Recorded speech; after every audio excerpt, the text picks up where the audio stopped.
ചേട്ടാ, കഴിഞ്ഞ ദിവസം എറണാകുളത്ത് ഡിവൈഎഫ്ഐ ഒരു പരിപാടി നടത്തിയിരുന്നു. അതായത് സതീശന്റെ നുണകൾ എന്ന് പറഞ്ഞുകൊണ്ട് ഈ പറയുന്ന യുവാക്കൾക്കിടയിലേക്ക് ഇറങ്ങിച്ചെന്ന് യുവാക്കളെ കൊണ്ട് സതീശൻ ഇത്രയും നാൾ പറഞ്ഞു വെച്ചിരുന്ന നുണകൾ എന്തൊക്കെയാണ് എന്നുള്ളത് മത്സരത്തിലൂടെ വീണ്ടും ഓർമ്മിപ്പിക്കുക എന്നതായിരുന്നു ഡിവൈഎഫ്ഐയുടെ ലക്ഷ്യം എന്ന് പറയുന്നത്.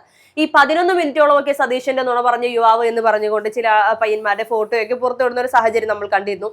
ഇപ്പോൾ നമ്മൾ ചർച്ച ചെയ്യാൻ പോകുന്നത് ഇത്തരത്തിൽ CPM-ന്റെ നേതാക്കന്മാർ പറഞ്ഞ ചില നുണകളെ കുറിച്ചാണ്.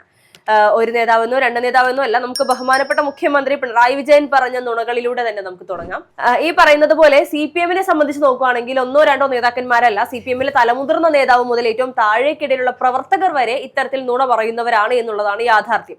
ഇവിടെ ഇപ്പോൾ നമുക്കൊരു ഓർമ്മപ്പെടുത്തലുകളിലേക്ക് പോകാം. അതായത് നമ്മുടെ 10 വർഷങ്ങൾക്ക് മുൻപ് മുഖ്യമന്ത്രി പിണറായി വിജയൻ അധികാരത്തിൽ വരുന്നതിന് മുൻപ് ജനങ്ങൾക്ക് കൊടുത്തിരുന്ന നുണകളായ വാഗ്ദാനങ്ങൾ എന്തൊക്കെയായിരുന്നു? ചേട്ടൻ എന്തെങ്കിലും ഓർമ്മയുണ്ടോ? പക്ഷേ ഇതിനകത്തെ ഈ നുണകളായ വാഗ്ദാനത്തിന് മുമ്പ് അദ്ദേഹം പറഞ്ഞ ഒരു ഭയങ്കര അദ്ദേഹം സത്യപ്രതിജ്ഞ ശേഷമാണോ അല്ലാതെ പറഞ്ഞൊരു വാചകമുണ്ട്. എൻ്റെ ബന്ധുക്കളാണെന്ന് പറഞ്ഞുകൊണ്ട്, അല്ലെങ്കിൽ എൻ്റെ ആളാണെന്ന് പറഞ്ഞുകൊണ്ട്, അല്ലെങ്കിൽ പ്രമുഖനായ ഒരു വ്യക്തിയുടെ ആളാണെന്ന് പറഞ്ഞുകൊണ്ട് ആരെങ്കിലും ഒക്കെ കടന്നു വന്ന് പറ്റിക്കുമെന്നൊരു വാക്ക് അദ്ദേഹം പറഞ്ഞു. അറം പറ്റിയതുപോലെ ഇവിടെ സംഭവിച്ചിരിക്കുന്നു. അല്ലേ? അത് ഹർഷയ്ക്ക് ഓർമ്മയുണ്ട് അദ്ദേഹം പറഞ്ഞത്. ഏതായാലും അദ്ദേഹം പറഞ്ഞ മുഖ്യമന്ത്രി എന്ന രീതിയിൽ അദ്ദേഹം പറഞ്ഞ ചില കാര്യങ്ങൾ പറയാം. അതായത് നമ്മളിവിടെ ഈ സ്ഥലത്ത് നമ്മൾ ഈ പറയുന്ന പോലെ ഒരു സാഹിത്യ ഭാഷ പറയുന്നത് നമ്മൾ ഈ രാജ്യത്ത് ജീവിക്കുന്നവരാണ്, രാജ്യമല്ല നമ്മുടെ സംസ്ഥാനമാണ്. അപ്പോൾ ബഹുമാനപ്പെട്ട മുഖ്യമന്ത്രി പിണറായി വിജയൻ അദ്ദേഹത്തിന്റെ 2ാമത് ടേം വന്നപ്പോഴാണ് അദ്ദേഹത്തിനോട് ബഹുമാനം കുറവെന്നൊരു തോന്നലുണ്ടായി, നമ്മളെ കൊണ്ടൊക്കെ ബഹുമാനപ്പെട്ട എന്ന് പറയിക്കുന്നത്. ഏതായാലും അദ്ദേഹം പറയുകയാണ് തൊഴിലില്ലായ്മ കുറയ്ക്കാൻ അദ്ദേഹത്തിന് പറ്റിയെന്ന് പറയുന്നു. ലക്ഷക്കണക്കിന് തൊഴിൽ സൃഷ്ടിക്കാമെന്ന് വാഗ്ദാനം. എന്നാൽ യുവജനത തൊഴിലില്ലായ്മ ഉയർന്ന നിലയിൽ തന്നെയാണ്, ഇപ്പോഴും തൊഴിലില്ലായ്മ ഉണ്ടെന്ന് അദ്ദേഹം സമ്മതിക്കുന്നുണ്ട്. മുഖ്യമന്ത്രി പറഞ്ഞിരിക്കുന്ന കാര്യങ്ങൾ തൊഴിലില്ലായ്മ കുറയ്ക്കൽ. തൊഴിലില്ലായ്മ കുറയ്ക്കുന്നത് എന്തിവിടെ നടന്നു മനസ്സിലാവുന്നില്ല. അതെ, തൊഴിലില്ലായ്മ കുറച്ച് ഇപ്പോഴത്തെ യുവാക്കളൊന്നും കേരളത്തിൽ ഇല്ല എന്നാണ് നമുക്ക് അറിയാൻ കഴിയുന്നത്. യുവാക്കളെല്ലാം വിദേശത്ത് പോയി തൊഴിൽ അന്വേഷിച്ച് പോകുന്ന ഒരു സാഹചര്യത്തിലേക്ക് പോകുന്നത് നമ്മൾ കാണുന്നത്. തീർച്ചയായിട്ടും തൊഴിലില്ലായ്മ കുറച്ചതിന്റെ ഫലമായിട്ടാണ് ഹർഷ പറഞ്ഞ പോലെ ഇവിടെ ആരുമില്ല, എല്ലാവരും അവരുടെ ഉപജീവനമാർഗ്ഗം പുറത്താണ്. കാറ് കഴുകിയും പിന്നെ ഈ പറയുന്ന ഹോട്ടലിലെ പിന്നെ വേസ്റ്റ് എടുത്ത് പാവം കുട്ടികൾ പഠിക്കാനുള്ള സമയത്ത് അങ്ങനെയാണ് കാശുണ്ടാക്കിയാണ് പല കുട്ടികളും, നമ്മുടെ മക്കൾ പലരും അങ്ങനെയാണ് ജീവിക്കുന്നത്. അപ്പൊ അത്ര കണ്ട് നമ്മളെ നാട് നല്ലതായതുകൊണ്ടാണ് കുട്ടികൾ അവിടെ പോയി അത് ചെയ്യുന്നത്. ഏതായാലും നമുക്ക് സാമൂഹ്യ സുരക്ഷാ പെൻഷന്റെ കാര്യം പറയുമ്പോഴത്തേക്ക് സാമൂഹ്യ സുരക്ഷാ പെൻഷൻ ഏതാണ്ട് എത്ര മാസം മുടങ്ങി അല്ലെ? എത്ര മാസം മുടങ്ങി. അതിനുശേഷം PM ശ്രീ പദ്ധതിയുടെ വിഷയവുമായി ബന്ധപ്പെട്ട് മുഖ്യമന്ത്രിയൊക്കെ തേഞ്ഞൊട്ടി നിൽക്കുന്ന ഒരു സമയം ഓർമ്മയുണ്ടല്ലോ. CPI അറിയിക്കാതെ ബഹുമാനപ്പെട്ട ശിവൻകുട്ടി സഖാവിനെയും കൊണ്ടുപോയി ഇവരത് മുഖ്യമന്ത്രി ഗോപ്യമാറ്റി ചെയ്തു. ഇവിടെ നമ്മൾ മുഖ്യധാരാ മാധ്യമത്തിലൂടെയാണ് അറിയുന്നത് ആ PM ശ്രീ പദ്ധതിയിൽ ഒപ്പിട്ടു. ശരി, അതിന് പകരമായിട്ട് അന്ന് നടത്തുന്ന പത്രസമ്മേളനത്തിൽ ഞാൻ തോറ്റിട്ടില്ലടോ എന്ന് കാണിക്കാനായിട്ടാണ് അത് നിയമസഭാ സമ്മേളനം കൂടി നിയമസഭയിൽ ചർച്ച ചെയ്ത് സാമൂഹ്യ പെൻഷൻ കൂട്ടി എന്നൊരു വാക്ക് പറഞ്ഞു കേൾക്കാനാണ് നമ്മൾ ജനം ആഗ്രഹിച്ചത്. അപ്പോൾ മാധ്യമപ്രവർത്തകരുടെ മുമ്പിൽ ഞാൻ തോറ്റിട്ടില്ല, ഞാൻ സാമൂഹ്യ പെൻഷൻ കൂട്ടി കൊടുക്കുവാണ്. അന്ന് ഒരു 1600 ആയിരുന്നു, 1800 ആക്കി അല്ലേ? ഇപ്പോൾ അത് 2000 ആക്കിയിട്ടുണ്ട്. ഇപ്പോൾ അടുത്തായിട്ട് 2000 ആക്കിയിട്ടുണ്ട്. ഏതായാലും മുഖ്യമന്ത്രിക്ക് ജയിക്കുക എന്നുള്ളത് മാത്രമേ ഉള്ളൂ. താൻ ഇപ്പോഴും ഒരു സിംഹമാണ്, തോൽക്കില്ല എന്ന് പറഞ്ഞാണ് സാമൂഹ്യ പെൻഷൻ കൂട്ടിയത്. പിന്നെ അത് കഴിഞ്ഞിട്ട് ഭവന വാഗ്ദാനങ്ങൾ, ലൈഫ് മിഷന്റെ. പക്ഷെ ലൈഫ് മിഷൻ തട്ടിപ്പെന്ന് പറയുന്നത് കേരളം കണ്ട ഏറ്റവും വലിയ തട്ടിപ്പാണെന്ന് നമ്മൾ ഇതിനകം തന്നെ മനസ്സിലായിട്ടുണ്ട്. കേരളം കണ്ട ഏറ്റവും വലിയ തട്ടിപ്പാണ്. അത് നമ്മൾ അനിലക്കര എന്ന് പറയുന്ന തൃശ്ശൂരത്തെ പ്രമുഖനായ ഒരു കോൺഗ്രസ് നേതാവാണ്. ഞാൻ സത്യം പറയട്ടെ, എൻ്റെ ഈ വയസ്സിനിടയ്ക്ക് ഞാൻ കണ്ടിട്ടുള്ള അപൂർവം നല്ല വ്യക്തിത്വങ്ങളുള്ള ഒരുപാട് നേതാക്കൾ കോൺഗ്രസിലുണ്ട്. അതിലൊരു നല്ല വ്യക്തിത്വമുള്ളൊരു നേതാവാണ് ഈ അനിൽ അക്കര എന്ന് പറയുന്നത്. അദ്ദേഹമാണ് ഈ ലൈഫ് മിഷന്റെ വടക്കാഞ്ചേരിയിലാണ് അദ്ദേഹം, വടക്കാഞ്ചേരി തൃശ്ശൂരുകാരനാണ്. അപ്പൊ ഏതായാലും അദ്ദേഹമാണ് ഈ പറയുന്ന സംഭവം പുറത്തു കൊണ്ടുവന്നത്. ഈ ലൈഫ് മിഷൻ പദ്ധതിയുടെ കാര്യം പറഞ്ഞപ്പോഴാണ് അധികം പഴക്കമില്ലാത്ത മറ്റൊരു ഭവന പദ്ധതി, അല്ലെങ്കിൽ ഈ പറയുന്ന വീട് വെച്ച് കൊടുക്കാമെന്നൊരു വാഗ്ദാനം ചൂരൽമലയിൽ ഉണ്ടായിരുന്നു. തീർച്ചയായും അത്രയും വലിയൊരു ദുരന്തം നടന്ന ആളുകൾക്ക് അവരുടെ വീട് വെച്ച് കൊടുക്കാം. എത്ര പേർക്ക് വീട് വെച്ച് കൊടുത്തു? ഇന്നലെ ഇവിടെ താക്കോൽദാനമായിരുന്നു. ആയിരിക്കും, കാരണം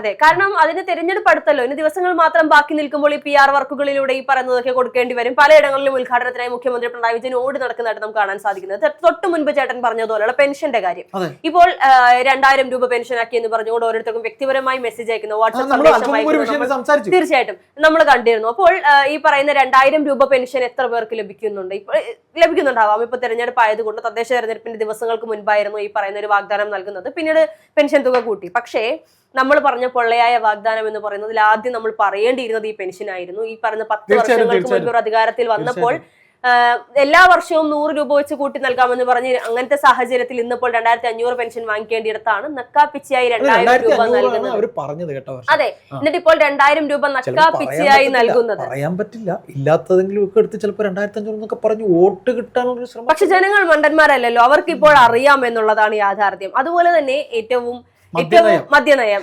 അതെ, തീർച്ചയായിട്ടും നമ്മൾ ഇന്നലെ സംസാരിച്ച ഒരു വിഷയമാണ്, ഞാൻ രാഹുലുമായിട്ട് സംസാരിച്ചാണത്. അതായത് ബാറിന്റെ കാര്യത്തില് ഇപ്പൊ ശരിക്കും പറഞ്ഞാല് ഒരു കാര്യം കൂടി ഞാൻ ഹർഷയോട് പറയാം. എൻ്റെ വീട് ഇരിക്കുന്നത് ഒരു പ്രസിദ്ധമായ ഒരു ക്ഷേത്രത്തിന്റെ അടുത്താണ്. ഇപ്പൊ ആ ക്ഷേത്രത്തിന്റെ പേരിലല്ല, ഈ ഗൗരീശവട്ടം ശിവപാർവതി ക്ഷേത്രം എന്നൊരു ക്ഷേത്രമുണ്ട്, ശിവനും പാർവതിയുള്ള ക്ഷേത്രമാണ്. ഗൗരീശവട്ടം ശിവക്ഷേത്രത്തിന് അടുത്താണ് ഞാൻ താമസിക്കുന്നതെന്ന് എനിക്കൊരു സ്പോട്ട് പറയായിരുന്നു. ഇപ്പൊ എനിക്ക് ആ സ്പോട്ട് പറയാനായിട്ട് പറ്റുന്നില്ല, കാര്യം അടുത്തൊരു ബിവറേജ് വന്നിട്ടുണ്ട്.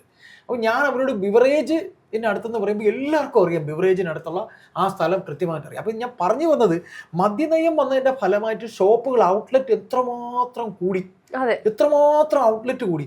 കുടിക്കാത്തവരുടെ എണ്ണം ഈ ഭരണം തുടങ്ങുന്നവരുണ്ടായിരുന്ന പെർസെൻറ്റേജിൻ്റെ ഇരട്ടിക്കിരട്ടി ആയിട്ടുണ്ട്. കാര്യം ഇവർക്ക് ആകെ കാശ് കിട്ടുന്ന ഒരു വകുപ്പ് എന്ന് പറയുന്നത് എക്സൈസ് വഴി ഈ മദ്യനയത്തിലൂടെ. മദ്യനയത്തിൽ ഇവർ എന്തായിരുന്നു അന്ന് പറഞ്ഞത്? ആദ്യ ഘട്ടത്തിൽ മദ്യവിമുക്ത കേരളം എന്ന് ആക്കുമെന്നാണ് പറഞ്ഞത്. ഇപ്പൊ ലാസ്റ്റ് ഇറങ്ങാൻ പോകുമ്പോൾ എന്താ ചെയ്തിരിക്കുന്നത്? ഏതായാലും ഒരു കാര്യം വ്യക്തമാണ്, പറയുന്നതല്ല പ്രവർത്തിക്കുന്നത് കമ്മ്യൂണിസ്റ്റുകാർ എന്നുള്ളത് ഈ 10 കൊല്ലം കൊണ്ട് ജനത്തിന് മനസ്സിലായി. അതെ, തീർച്ചയായിട്ടും ഇതിപ്പോൾ അവസാനിക്കുന്നില്ല. പിണറായി വിജയനിൽ നമ്മൾ മാറ്റി നിർത്തിയാൽ ഇപ്പോൾ വെറും 5 നമ്മൾ പറഞ്ഞിട്ടുള്ളൂ, 5 ഇപ്പോൾ 6 പറഞ്ഞു എന്ന് തോന്നുന്നു. ഇതുപോലെ എണ്ണിയാൽ ഒടുങ്ങാത്ത ഒരുപാട് കള്ള വാഗ്ദാനങ്ങൾ, തട്ടിപ്പുകൾ ഉണ്ട് എന്നുള്ളതാണ്. അത് പറഞ്ഞു തീർന്നാൽ ചിലപ്പോൾ നമ്മുടെ സമയബന്ധിതമായ ഈ ഒരു ഇങ്ങനെ ഇരിക്കേണ്ടി വരും. അതുകൊണ്ട് നമുക്ക് അടുത്ത ഒരു ഈ പറയുന്ന നമ്മുടെ KN ബാലഗോപാൽ, നമുക്കറിയാം നമ്മുടെ ധനകാര്യമന്ത്രിയാണ്. അദ്ദേഹത്തിന്റെ ഒരു പൊള്ളയായ വാഗ്ദാനങ്ങൾ എന്തൊക്കെയായിരുന്നു? അതിൽ നമ്മൾ ആദ്യം പറയേണ്ടത്, നേരത്തെ പിണറായി വിജയൻ പറഞ്ഞതുപോലെ തന്നെ പെൻഷൻ തുകയെ കുറിച്ച് തന്നെയാണ്. പെൻഷൻ വർധനയും കുടിശ്ശികയും. അവർ പറഞ്ഞൊരു കാര്യം എന്ന് പറയുന്നത് സാമൂഹ്യ സുരക്ഷാ പെൻഷൻ വർദ്ധിപ്പിക്കും. പക്ഷേ ഈ വർദ്ധിപ്പിക്കുമെന്ന് പറഞ്ഞതിന് ശേഷം എത്ര പേർക്ക് ലഭിച്ചു? ഈ പറഞ്ഞ വർദ്ധിപ്പിക്കാത്ത പെൻഷൻ പോലും ലഭിക്കാതെ പലരും ആത്മഹത്യയിലേക്ക് പോകുന്നത്, ആത്മഹത്യയുടെ വക്കിലേക്ക് പോകുന്നത് നമ്മൾ കണ്ടിരുന്നു. എത്രയോ ആളുകൾ തുറന്ന മാധ്യമങ്ങൾക്ക് മുൻപിൽ വന്നുകൊണ്ട് അവരത് ദുസ്സഹമായ സാഹചര്യം പറയേണ്ടി വന്നു. ഈ പെൻഷൻ ലഭിക്കുന്നതിലൂടെ അവർക്കൊന്നും ആകുന്നില്ല, അല്ലെങ്കിൽ പെൻഷൻ ലഭിക്കുന്നില്ല, കുടിശ്ശികയായി കിടക്കുന്നു എന്ന് പറഞ്ഞ് എത്രയോ ആളുകൾ രംഗത്ത് വരെ നമ്മൾ കണ്ടിരുന്നു. ഇനി ജീവനക്കാരുടെ DA കുടിശ്ശിക. ഇപ്പോൾ കഴിഞ്ഞ ദിവസങ്ങളിൽ സജീവമായ വാർത്തയായിരുന്നു 10% DA വർദ്ധിപ്പിച്ചു എന്ന് പറഞ്ഞുകൊണ്ട്, അതും ഏപ്രിലിൽ മുതൽ കൊടുത്തു തുടങ്ങുമെന്ന്. അതെന്തുകൊണ്ടാണ് ഏപ്രിൽ മുതൽ അത്ര വൈകിപ്പോയത്, എന്തുകൊണ്ടാണെന്നുള്ളത് ആദ്യത്തെ ചോദ്യമാണ്. പക്ഷെ നമ്മൾ അല്പം മുമ്പ് സംസാരിച്ചില്ല, നമ്മൾ രാജേന്ദ്രൻ പന്തള സാറായിട്ട് സംസാരിച്ച വിഷയം അതായിരുന്നു. ആക്ച്വലി അവർക്ക് ഇൻഡിവിജ്വലി ചെന്നെന്നാ പറയുന്നത്, ഫോൺ കോൾസ് പോലെ മെസ്സേജുകളായിട്ട്. അതെ, അങ്ങനെയുള്ള വാഗ്ദാനങ്ങൾ പോകുന്നുണ്ട്. പക്ഷെ അവർ 1-2 മാസം ഇട്ടാണ് പറയുന്നത്. ഇപ്പോൾ ഫെബ്രുവരിയാണ്, ഏപ്രിൽ മുതൽ ശരിയാക്കി കൊടുക്കാം. എനിക്ക് തോന്നുന്നു തെരഞ്ഞെടുപ്പൊക്കെ കഴിഞ്ഞ് എല്ലാം സമാധാനത്തിലിരിക്കുമ്പോൾ അവർ ശരിയാക്കി കൊടുക്കാനായിരിക്കണം പറഞ്ഞിട്ടുണ്ടാവുക. പിന്നെ ഇന്ധന നികുതിയുടെ കുറവ്, കിഫ്ബി പദ്ധതി നമ്മളേറെ ശ്രദ്ധിക്കേണ്ട ഒരു കാര്യമാണ്. അടിസ്ഥാന സൗകര്യ വികസനത്തിന് വൻ പദ്ധതികളാണ് അവർ പ്രഖ്യാപിച്ചത്. പക്ഷെ എത്ര എണ്ണം നടപ്പിലാക്കി? ഇത് വലിയൊരു ചോദ്യമാണ്. കിഫ്ബി തന്നെ ഒരു വൻ തട്ടിപ്പാണ്. തീർച്ചയായിട്ടും ഈ പറയുന്ന ധനകാര്യ നിയന്ത്രണം അല്ലെങ്കിൽ കടബാധ്യത, അങ്ങനെ ഓരോ കാര്യങ്ങൾ ഇവർ പറഞ്ഞ പല പദ്ധതികളും, കിഫ്ബി മാത്രമല്ല പല പദ്ധതികളും വെറുതെ ആയി പോകുന്ന സാഹചര്യം നമ്മൾ കണ്ടിരുന്നു. പിന്നെ വിലക്കയറ്റ നിയന്ത്രണം, നമ്മൾ നേരത്തെ മുഖ്യമന്ത്രി പിണറായി വിജയന്റെ പറഞ്ഞപ്പോൾ നമ്മൾ പറയാതെ പോയൊരു പോയിന്റാണ് വിലക്കയറ്റ നിയന്ത്രണം എന്ന് പറയുന്നത്. വിലക്കയറ്റമില്ലാത്ത കേരളം എന്ന് പറഞ്ഞുകൊണ്ട് അധികാരത്തിൽ വന്ന LDF സർക്കാർ വന്നതിന് ശേഷം ഏതൊക്കെ സാധനങ്ങൾക്ക് വില കൂടാതെ ഇരുന്നിട്ടുണ്ട് എന്നുള്ളതാണ് നമ്മൾ പരിശോധിക്കേണ്ടത്. അപ്പോൾ പോലും ഒന്നിന്റെ ഈ പേര് പറയേണ്ടി വരില്ല, വളരെ എളുപ്പമാണല്ലോ. ഏതൊക്കെ സാധനങ്ങളുടെ വില വർദ്ധിച്ചിട്ടില്ല എന്ന് ചോദിച്ചാൽ ചിലപ്പോൾ അങ്ങനെ വർദ്ധിക്കാതിരുന്ന ഒന്നുമില്ല എന്ന് പറയേണ്ടി വരും. ഇനി ഇപ്പോഴത്തെ ഏറ്റവും ഫ്ലോപ്പായ മേഖല, അല്ലെങ്കിൽ ഈ പറയുന്ന LDF മുന്നണി അധികാരത്തിൽ വന്നതിന് ശേഷം ഏറ്റവും കൂടുതൽ തകർച്ച നേരിട്ട മേഖലയെ കുറിച്ച് നമ്മൾ പറയാം. ആരോഗ്യമേഖലയിലെ ഈ പറയുന്ന നമ്മുടെ ഇന്നത്തെ ബഹുമാനപ്പെട്ട ആരോഗ്യമന്ത്രി വീണ ജോർജ് പറഞ്ഞ പൊള്ളയായ വാഗ്ദാനങ്ങൾ ഏതൊക്കെ നടപ്പിലാക്കി, എന്തൊക്കെ നടപ്പിലാക്കിയില്ല എന്നുള്ളത് നമുക്കൊന്ന് പരിശോധിക്കാം. ആദ്യത്തെ കാര്യം ആശുപത്രികളിലെ മരുന്ന് ക്ഷാമം. നമ്മൾ കഴിഞ്ഞ ദിവസങ്ങളിലായി കണ്ടിരുന്നു, ഡേറ്റ് കഴിഞ്ഞ മരുന്നുകൾ ഈ പറയുന്ന ക്യാൻസർ പേഷ്യൻസിനെ കൊണ്ട് ലിവറിന് അസുഖമുള്ള ആളുകളുടെ മരുന്ന് കഴിപ്പിക്കുക, ലിവറിന് അസുഖമുള്ള ആളുകളെ കൊണ്ട് കിഡ്നിയുടെ അസുഖമുള്ള ആളുകളുടെ മരുന്ന് കഴിപ്പിക്കുക. ഇത്തരത്തിൽ മരുന്നുകൾ നൽകുന്നത് തെറ്റിക്കുന്നു, മരുന്നുകൾക്ക് ക്ഷാമം വരുന്നു, വലിയ രോഗങ്ങൾക്കുള്ള മരുന്നുകൾ ആശുപത്രിയിൽ നിന്ന് കിട്ടാതെ പുറത്തുപോയി വലിയ തുക കൊടുത്ത് വാങ്ങിക്കേണ്ട സാഹചര്യം വരുന്നു. അപ്പോൾ ഇതിനൊക്കെ പറയുന്ന അവരുടെ ഒരു മന്ത്രിയുടെ വിശദീകരണം എന്ന് പറയുന്നത്, വിതരണം സംബന്ധിച്ച് സാങ്കേതിക അല്ലെങ്കിൽ ടെൻഡർ വൈകല്യങ്ങൾ അല്ലെങ്കിൽ വിതരണ ശൃംഖല തടസ്സം, ഇതൊക്കെയാണ് ഈ പറഞ്ഞ മരുന്നുകൾ എത്തിക്കാൻ സാധിക്കാതെ പോയത് എന്നാണ് അവർ പറഞ്ഞു വെക്കുന്നത്. അതുപോലെ തന്നെ ഡോക്ടർമാരുടെയും നഴ്സുമാരുടെയും ഒഴിവുകൾ, ഇത്തരത്തിലുള്ള ഒഴിവുകളെല്ലാം തന്നെയും നികത്തി തരാം, അല്ലെങ്കിൽ ആശുപത്രികളിലെ എല്ലാ കുറവുകളും നികത്താമെന്ന് പറഞ്ഞെടുത്ത് ഇപ്പോഴും ഈ പറയുന്ന ഡോക്ടർമാരില്ലാതെ ആശുപത്രികളിൽ പലപ്പോഴായി പല ഡോക്ടർമാർക്കും 24-48 മണിക്കൂർ റെസ്റ്റ് ഇല്ലാതെ പണിയെടുക്കേണ്ട സാഹചര്യം വരുന്നുണ്ട്. അതിനോട് ഒരുപാട് പിഴവുകൾ സംഭവിക്കുന്നുണ്ട്. നമുക്ക് അതിനൊന്നും കണ്ടില്ലെന്ന് നടിക്കാൻ സാധിക്കില്ല. അവസാനം വന്നിരിക്കുന്നത് കണ്ടില്ലേ? അതെ, തീർച്ചയായിട്ടും ഭാഷ്യം തന്നെ ഒന്ന് ആലോചിച്ചു, എന്ത് അതെ, തീർച്ചയായിട്ടും. അതുപോലെ മെഡിക്കൽ കോളേജിലെ അടിസ്ഥാന സൗകര്യങ്ങൾ, ഇന്നത്തെ മെഡിക്കൽ കോളേജിലേക്ക് ചെന്നാൽ അറിയാം അവിടെ അടിസ്ഥാന സൗകര്യങ്ങളെക്കാൾ താഴെയുള്ള സൗകര്യങ്ങൾ പോലും ഇല്ല. പക്ഷെ നിരവധി അനുഭവങ്ങൾ എനിക്കുണ്ട്. തീർച്ചയായിട്ടും നിരവധി കാര്യം, നിലത്ത് കിടന്നിട്ട് ചികിത്സിക്കേണ്ടി വന്നിട്ട് അവിടെ നിന്ന് നമ്മളിൽ ഉണ്ടായിട്ടല്ല, നമ്മൾ പ്രൈവറ്റ് ഹോസ്പിറ്റലിൽ തേടിപ്പോയ സംഭവങ്ങൾ വരെ എനിക്ക് പറയാനുണ്ടാവും. പറഞ്ഞോളൂ, ബാക്കി നമുക്ക് ഈ പറയുന്നത് പോലെ മെഡിക്കൽ കോളേജിനെ കുറിച്ച് നമുക്ക് പ്രത്യേകിച്ച് എടുത്തു പറയേണ്ട ആവശ്യമില്ല. കാരണം കുറെ ദിവസങ്ങളെ നമ്മൾ ചർച്ച ചെയ്യുന്ന വിഷയം മെഡിക്കൽ കോളേജിലാണ്. കുറച്ച് നല്ല ഡോക്ടേഴ്സ് ഉണ്ട്, അത് ഏറ്റവും വലിയ കാര്യം. നമ്മൾ അതെ, ഇത് തന്നെയാണ് ഞാൻ തൊട്ട് മുൻപ് പറഞ്ഞത്. ഈ കുറച്ച് നല്ല ഡോക്ടേഴ്സ് അവർ മാത്രമേ ഉള്ളൂ അവിടെ ജോലി. അസറ്റ് എന്ന് പറയാൻ ആരോഗ്യ മേഖലയ്ക്ക് കുറച്ച് നല്ല ഡോക്ടേഴ്സ് അവർ തന്നെയാണ് തിരിച്ചും തിരിച്ചും അവിടെ ജോലി എടുത്തോണ്ടിരിക്കുന്നത്. അതായത് ഒരു ഷിഫ്റ്റ് സമ്പ്രദായത്തിലൂടെ കൊണ്ടുപോകാൻ അവിടെ ഡോക്ടർമാരില്ല എന്നുള്ളതാണ്. വെറുതെ കെട്ടിടങ്ങൾ, ഇന്നിപ്പം പ്രതിപക്ഷം അത് പറഞ്ഞില്ലേ, കുറെ കെട്ടിടങ്ങൾ കെട്ടിയിട്ടിട്ടുണ്ട്. അതെ, ഒഴിവുകൾ നികത്തി ഡോക്ടേഴ്സിനെ കൊണ്ടുവരാനും അതിനു വേണ്ടിയിട്ടുള്ള ഒരു പ്രാഥമികമായ ഹർഷ ഇവിടുത്തെ മെഡിക്കൽ കോളേജുകളിലൊക്കെ ഗവൺമെന്റ് ആശുപത്രിയിലൊക്കെ പോയിട്ടുണ്ടല്ലോ അല്ലെ? തീർച്ചയായിട്ടും. കഴിഞ്ഞ കുറച്ച് ദിവസങ്ങൾക്ക് മുൻകൂടി ഞാൻ എന്റെ കുഞ്ഞിനെ അഡ്മിറ്റ് ചെയ്തിരുന്നത് ഗവൺമെന്റ് ആശുപത്രിയിലായിരുന്നു. അപ്പൊ അവിടെയുള്ള കുറവുകൾ എന്തൊക്കെയാണ് എന്നുള്ളത് കൃത്യമായി നമുക്കറിയാം. പിന്നെ ഈ പറയുന്ന സാമ്പത്തികപരമായിട്ടും നമ്മൾ പ്രൈവറ്റ് ആശുപത്രികളെ കൂടുതൽ പ്രൊമോട്ട് ചെയ്യാത്തൊരു സാഹചര്യമാണ് നമുക്കുള്ളത്. അതുകൊണ്ട് തന്നെ നമ്മൾ എല്ലാവരും എപ്പോഴും ആശ്രയിക്കുന്നത് ഗവൺമെന്റ് ആശുപത്രികളെയാണ്. ആശുപത്രി സാധാരണക്കാരൻ ഡിപ്പെൻഡ് ചെയ്യുന്ന ആശുപത്രിയാണ്. അതെ, തീർച്ചയായിട്ടും.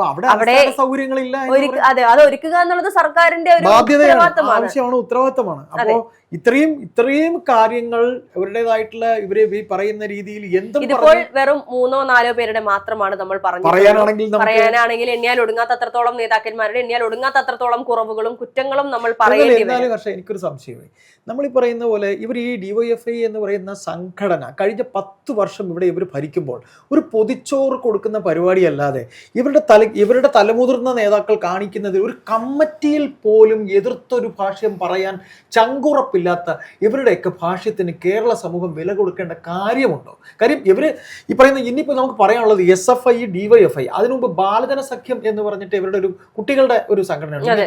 അതിലുള്ള കുട്ടികൾ കൂടി ഇനി ചട്ടമ്പികളായി മാറി എന്ന് 10 വയസ്സിന് താഴെയുള്ള 12 വയസ്സിന് താഴെയുള്ള ബാലൻ ഇനി ബാലന്മാർ കൂടെ പിന്നെ ഗുണ്ടകളായോ അല്ലെങ്കിൽ ചട്ടമ്പി. കാര്യം നമ്മളെല്ലാം കൊച്ചു കുഞ്ഞുങ്ങൾ, ഒരുപാട് കൊച്ചു കുഞ്ഞുങ്ങൾ നമ്മുടെ കുടുംബത്തിലുള്ളവരാണ്. അപ്പോൾ അതുകൂടെ ആകാത്ത കുറവില്ല. SFIക്കാർ കൊണ്ട് എന്തെല്ലാം ചെയ്യുന്നെന്നും അത് കഴിഞ്ഞ് DYFIക്കാരെ കൊണ്ട് എന്തെല്ലാം ചെയ്യിക്കുന്നെന്നും. അപ്പോൾ എൻ്റെ ഒരു സംശയം, 10 വർഷം കൊണ്ട് ഇവരാരും ഇവിടെ ഇല്ലായിരുന്നു. ഇവര് യുവജന സംഘടന എന്ന് പറയുന്നത് 1980-കളിലെ DYFI എന്ന് പറയുന്ന പ്രസ്ഥാനത്തെ ഞാൻ അടുത്ത് നിന്ന് കണ്ടിട്ടുള്ളതാണ്. DYFI എന്ന് പറയുന്ന പ്രസ്ഥാനം, DYFI എന്ന് പറയുന്ന പ്രസ്ഥാനമാണ് ഈ CPM എന്ന് പറയുന്ന പ്രസ്ഥാനത്തിന് കുറെ യുവാക്കളെ സംഭാവനയിട്ടുള്ളത്. ഇന്ന് എത്ര യുവാക്കളുണ്ട് DYFIക്ക് എന്നൊരു സംഭാവനയായി ഈ പാർട്ടിക്ക് കൊടുക്കാൻ. വിഷയം മാറിപ്പോകുന്നില്ല.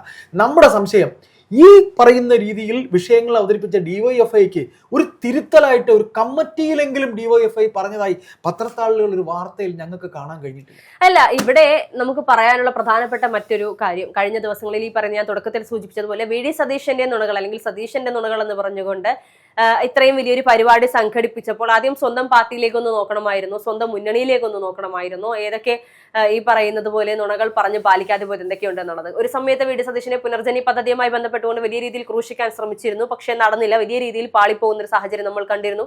പറവൂരുള്ള ജനങ്ങൾ പോലും മറന്നുപോയ പുനർജനി പദ്ധതിയെ ഓർമ്മിപ്പിച്ചുകൊണ്ട് VD സതീശന് ഒരു PR നൽകിയ ഈ പറയുന്ന ആളുകൾക്ക്, ഈ പറയുന്ന CPM ആയിക്കോട്ടെ, LDF മുന്നണി ആയിക്കോട്ടെ, CPMO, CPIO, DYFI ഒക്കെ SFIO ഏതോ ആയിക്കോട്ടെ. പക്ഷെ ഒരു കാര്യം, അതായത് ഞാനിപ്പോൾ അല്പം കർഷകരിക്കുമ്പോൾ തന്നെയാണ് ഒരു മുതിർന്ന മാധ്യമപ്രവർത്തനം ഞാൻ വിളിച്ചത്. പക്ഷെ നമുക്ക് ഇനി വരുന്ന 1.5 മാസത്തിനകത്ത് ഏതൊക്കെ കേസുകൾ കോൺഗ്രസ് നേതാക്കളുടേതായിട്ട് ഉണ്ടായിരുന്നോ അതെല്ലാം പൊട്ടിത്തട്ടി വരാൻ പോവുക. അതെ, പക്ഷെ അതെല്ലാം അവർക്ക് PR ആകുമെന്ന് മാത്രം. അതായത് ബഹുമാനപ്പെട്ട മുഖ്യമന്ത്രിയുടെ ഓഫീസ് ഇപ്പൊ സെർച്ച് ചെയ്ത് ഇൻവെസ്റ്റിഗേഷൻ നടത്തിക്കൊണ്ടിരിക്കുകയാണ്. അതാണ് ഒരു മുതിർന്ന മാധ്യമപ്രവർത്തകർ ഇപ്പൊ എന്നോട് പറഞ്ഞത്.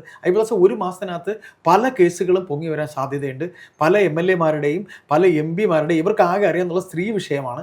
അപ്പോൾ സ്ത്രീ വിഷയത്തിലൂടെ ഉള്ള കഥകളുടെ മേക്കിങ്ങിലാണ്. അപ്പോൾ ബഹുമാനപ്പെട്ട പ്രേക്ഷകർ കാത്തിരിക്കുക. നമ്മുടെ പ്രിയപ്പെട്ട നേതാക്കൾക്കെതിരെയുള്ള, അതായത് കോൺഗ്രസിലെ യുവജനങ്ങളായ നേതാക്കൾക്കെതിരെ കേട്ടാൽ നമുക്ക് തന്നെ തോന്നും ഇതൊരു ബിൽഡപ്പ് ആണ് എന്നുള്ളത്. വമ്പൻ ബിൽഡപ്പ് അണിയറയിൽ ഒരുങ്ങുകയാണ്.